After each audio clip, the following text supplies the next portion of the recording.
So, for the past wow, it's been a year and 2 months, we have been stuck inside.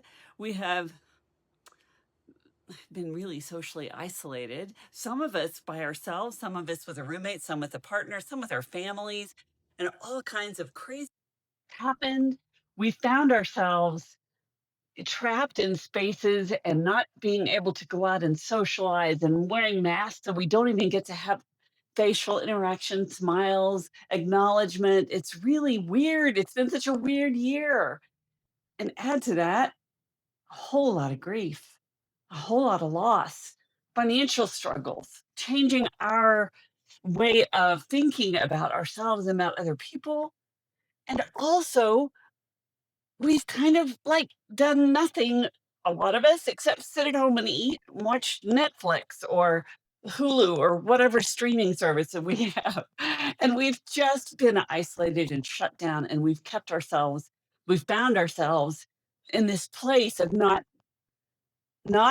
having a social life. And most of us grew up where we had normal social lives. Well, a lot of us, most of us perhaps.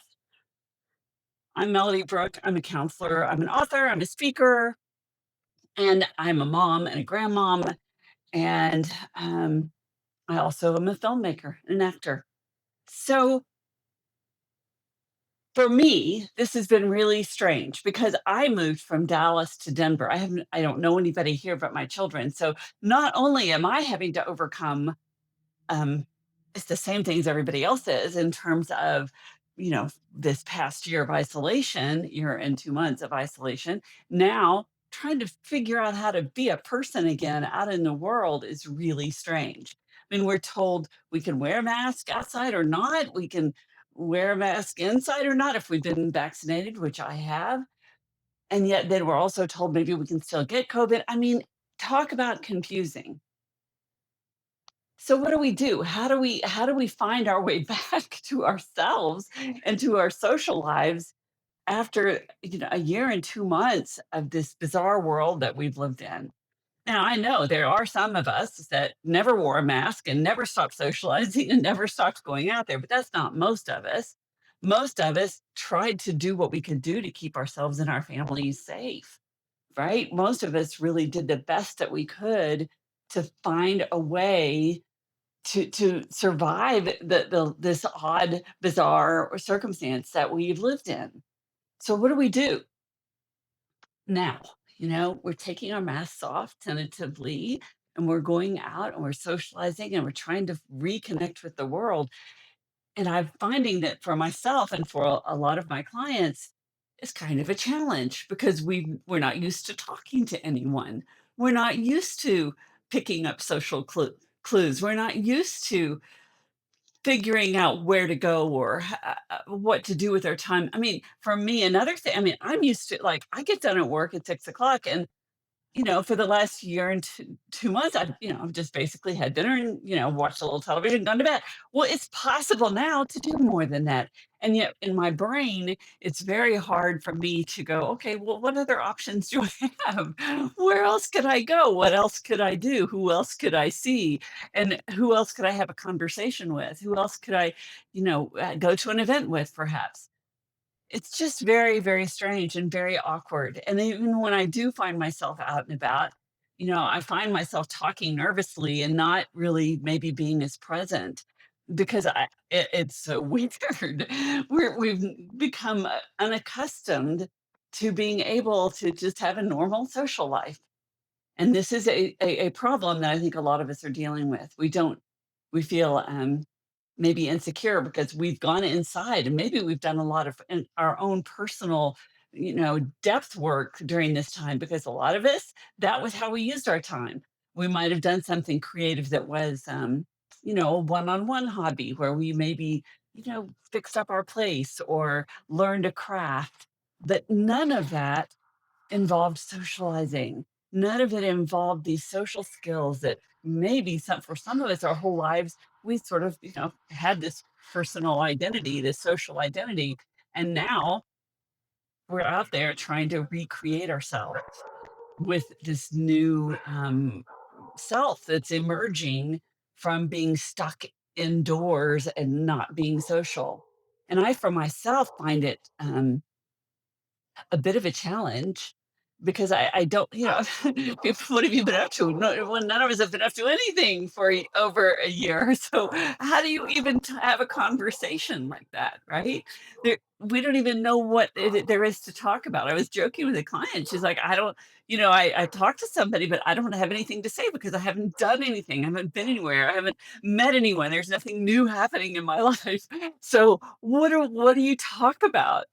And so it kind of gets you to that place where you have to to see what in the world am I really about? Who am I inside all this social persona that I might have had before COVID happened? So somebody's made a comment here, so I'm gonna jump in and see. Says, "I never got the virus, haven't had the vaccines, didn't let COVID scare me, kept a normal social life. I learned a lot about myself during the shutdown." And yeah, that's part of the deal. Part of the deal is you do start, because you're not interacting as much with other people, you do start to learn about yourself. You learn where your boundaries are, right? And it was tricky because I had this roommate who I, really smart, very on top of this whole virus thing. Like back in December, before this even became a worldwide problem, she could see that it was going to be a problem. And for me, she was way more as like germophobic and aware of all that stuff way sooner than I was, and I had to sort of figure out what I was comfortable with and where my boundaries were and what I, making choices for myself and being able to speak up about what I was comfortable with, even if she wasn't comfortable with it, right? So this is part of that learning that we've done, finding ourselves in some ways, perhaps. We haven't we've had to make choices maybe that weren't popular or that went against the grain, right? Because there may be people who, you know, didn't wanna wear masks, didn't want to socially, distance, and just kind of went about their lives. And, to do that, you have to have a strong sense of self, and to stand up against that when everybody around you is doing that, you have to have a strong sense of self. So it's been a challenge to all of us to sort of define what is us and what isn't us, where our boundaries are, and being able to find our voice to speak up for what we find true for ourselves, even if it's not popular, even if there's a bunch of people fighting you on it, even if there's a bunch of people standing up against you on it. That's been part of this process of the last 14 months, right? Is finding our own voice, establishing where we are comfortable, and now we're back out in the world a little bit, and we're starting to see again, how do we find our footing? And so I want, for myself to be able to recognize, just be recognize what I'm feeling and recognizing that the anxiety of, coming back out into the world and not knowing for sure if we're safe, not knowing for sure that, that this thing really is getting under control. And also at the same time, not being sure of myself because I've been isolated for so long.